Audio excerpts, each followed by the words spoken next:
नमस्कार। आज हम एक ऐसी जगह के बारे में बात कर रहे हैं जो शायद नक्शे पर पहली नजर में ना दिखे, लेकिन जिसकी लोकेशन काफी कुछ बताती है। जगह का नाम है धराली। दराली। हाँ, हमारे पास कुछ जानकारी है इसके स्थान और आसपास के इलाके के बारे में। तो आज का इरादा है कि इन तथ्यों से समझें कि धराली का महत्व क्या है, खासकर इसके भौगोलिक संदर्भ में। तो चलिए थोड़ा गहराई में उतरते हैं इन सूचनाओं की और देखते हैं कि भाई हिमालय के इतने बड़े विस्तार में धराली जैसी बस्तियां कहाँ फिट होती हैं। बिल्कुल। ठीक है, तो शुरू करते हैं इसके पते से।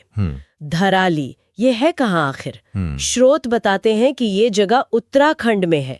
ये तो काफी बड़ी बात हो गई, थोड़ा और स्पेसिफिक। हाँ, बिल्कुल। उत्तराखंड तो बहुत बड़ा है जी।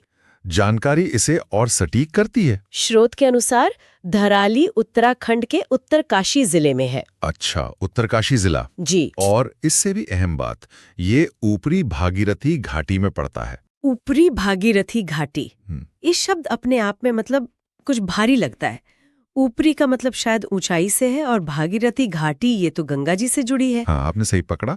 ऊपरी भागीरथी घाटी का मतलब यही है कि हम भागीरथी नदी जो आगे चल के गंगा बनती है, उसके उद्गम स्थल गंगोत्री के काफी नजदीक के इलाके की बात कर रहे हैं।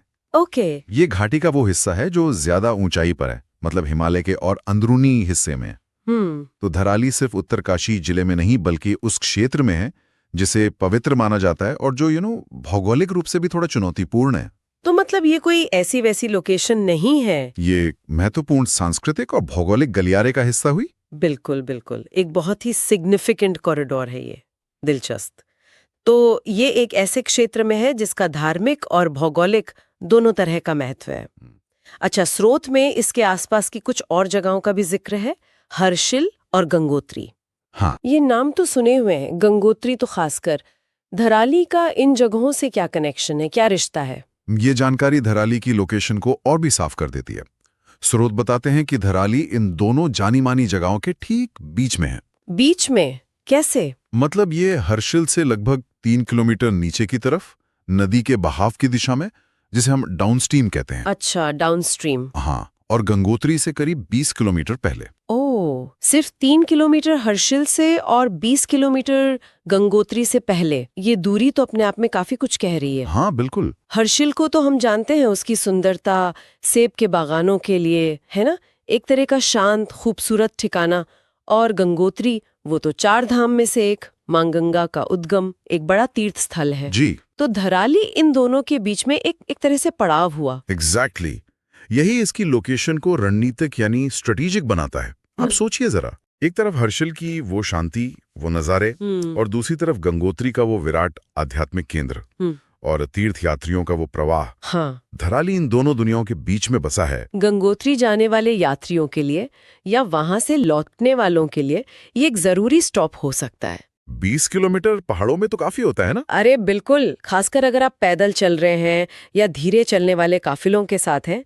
ये दूरी इसे गंगोत्री के एकदम बाहरी प्रभाव से भी बचाती है शायद। अच्छा, कैसे? मतलब शायद इसे अपना थोड़ा अलग सा कैरेक्टर बनाए रखने में मदद मिलती हो, और हर्षिल से नजदीकी इसे उस इलाके की कुदरती खूबसूरती से जोड़ती है। हाँ, ये बात तो है। यहाँ मामला और दिलचस्प हो जाता है। स्रोत ये भी कहता है कि धराली एक छोटा शहर है। हाँ, छोटा शहर। अब हमने इसकी लोकेशन समझ ली, ऊपरी भागीरथी घाटी, हर्षिल और गंगोत्री के बीच। इस जानकारी के आधार पर क्या हम इसके परिदृश्य या माहौल के बारे में कुछ और अंदाजा लगा सकते हैं? छोटा शहर इस कॉन्टेक्स्ट में क्या मतलब रखता होगा? देखिए, स्रोत सीधे तौर पर धराली के नजारों या माहौल के बारे में ज्यादा कुछ बताते नहीं है। सिर्फ परिदृश्य शब्द का इस्तेमाल हुआ है। हाँ, बस परिदृश्य। तो ये हमें थोड़ा कल्पना करने पर मजबूर करता है, लेकिन जो भौगोलिक जानकारी हमारे पास है वो काफी है कुछ अंदाजा लगाने के लिए। जैसे ऊपरी भागीरथी घाटी में होने का मतलब है कि ये पक्का एक पहाड़ों इलाका होगा, इसमें तो कोई शक नहीं। तो हम कैसी तस्वीरें सोचें? सिर्फ पहाड़ या कुछ और भी? हम ऊंचे पहाड़ों की कल्पना कर सकते हैं, शायद बर्फ से ढकी चोटियां हों आसपास जो घाटी को घेरे हुए हों। वाह। नीचे गहरी घाटी में ताकतवर भागीरथी नदी बह रही होगी, उसका शोर शायद इस छोटे से शहर की शांति में गूंजता भी हो। बिल्कुल। और उत्तराखंड के इस हिस्से में चीड़ और देवदार के जंगल बहुत आम हैं, तो वो भी नज़ारे का हिस्सा जरूर होंगे। और छोटा शहर होने का मतलब? छोटा शहर शायद इसका मतलब है कि यहाँ कोई बहुत बड़ी इमारतें या बड़े बाजार नहीं होंगे। हो सकता है पारंपरिक पहाड़ी स्टाइल के घरों, ढलानों पर बने हुए। और हो सकता है खेती के लिए छोटी छोटी सीढ़ीदार जमीनें भी हों, जैसा कि इन इलाकों में अक्सर देखने को मिलता है। यानी एक तरफ भव्य हिमालयी प्रकृति और दूसरी तरफ इंसानी बस्ती का एक छोटा, शायद शांत सा रूप। लेकिन स्रोत में डिटेल न होना थोड़ा अधूरा सा लगता है। हाँ, ये बात तो है कि स्रोत हमें तस्वीरें या लंबा चौड़ा ब्यौरा नहीं देते, पर ये हमें सोचने पर भी तो मजबूर करता है ना कि भाई ऐसी जगह का असली अनुभव कैसा होगा। क्या वहां हवा एकदम साफ और ठंडी होगी? रात में आसमान शायद तारों से भरा दिखता होगा? हाँ, हो सकता है। क्या भागीरथी का शोर लगातार सुनाई देता होगा? और छोटा शहर होने के नाते क्या वहां का जीवन एकदम धीमा और पारंपरिक होगा, या फिर गंगोत्री रूट पर होने की वजह से यात्रा के मौसम में वहां चहल पहल बढ़ जाती होगी? ये सवाल तो स्रोत में नहीं है। लेकिन लोकेशन और संदर्भ हमें एक फ्रेमवर्क देते हैं जिससे हम इन संभावनाओं पर विचार कर सकते हैं। तो इस सारी जानकारी को अगर हम समेटें तो इसका निचोड़ क्या निकलता है? हमने धराली की लोकेशन जानी, उसके पड़ोसी देखे, उसके संभावित नज़ारों की कल्पना की, लेकिन किसी के लिए जो इस इलाके को नहीं जानता, धराली के बारे में ये सब जानना क्यों अहम हो सकता है?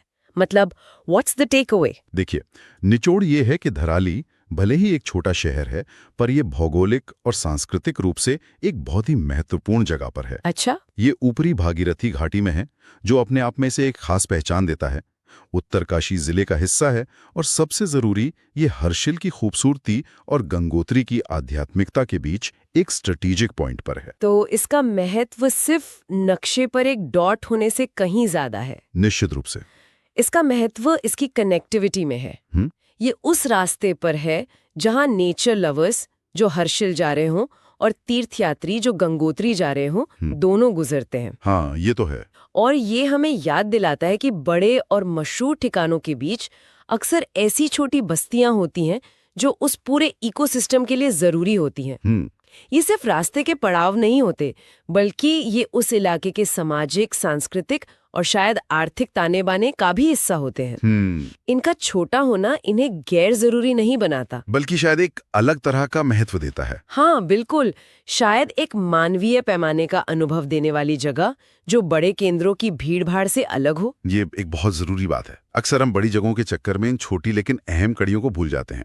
तो अगर हम आज की बात के मुख्य बिंदु दोहराएं, धराली उत्तराखंड के उत्तरकाशी जिले में है, ऊपरी भागीरथी घाटी में। जी, ये हर्षिल से लगभग 3 किलोमीटर नीचे की ओर, मतलब डाउनस्ट्रीम, और गंगोत्री से करीब 20 किलोमीटर पहले पड़ता है। बिल्कुल एक छोटा शहर, लेकिन हिमालय के एक बहुत ही महत्वपूर्ण और प्रसिद्ध रास्ते पर स्थित। हाँ, और ये लोकेशन इसे एक दिलचस्प कॉम्बिनेशन भी देती है। मतलब एकांत भी है और जुड़ाव भी है। सही कहा। ये इतना दूर नहीं है कि दुनिया से कट जाए, पर उतना पास भी नहीं है कि बड़े सेंटर्स की छाया में ही खो जाए। और जैसा आपने कहा, स्रोत हमें इसके नज़ारों का सीधा ब्यौरा तो नहीं देते, लेकिन इसकी लोकेशन ऊपरी भागीरथी घाटी हमें ऊंचे पहाड़, गहरी घाटियां, बहती नदी और शायद हरे भरे जंगल, इन सब की कल्पना करने का मौका देती है। हाँ, एक नाटकीय और विस्मयकारी बैकड्रॉप में बसा एक छोटा शहर। बिल्कुल। और यह हमें सोचने पर मजबूर करता है कि गंगोत्री जैसे इतने बड़े तीर्थ स्थल के इतने करीब होकर भी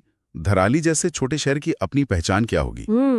ये सोचने वाली बात है। लोगों का जो रोजमर्रा का जीवन है, उनके अपने मुद्दे, उनकी अपनी खुशियां, वो अक्सर बड़े आकर्षणों की चकाचौंध में कहीं पीछे छूट जाती हैं। सचमुच। क्या ये छोटे शहर उन पुराने तीर्थ मार्गों के साइलेंट गार्डियन हैं, या फिर बदलते वक्त के साथ ये खुद भी बदल रहे हैं? हाँ, और ये भी सोचने लायक है कि इन छोटे पड़ावों का रोल क्या सिर्फ फिजिकल आराम देना है, या ये यात्रियों को कुछ ऐसा भी देते हैं जो बड़े व्यस्त जगहों पर नहीं मिलता?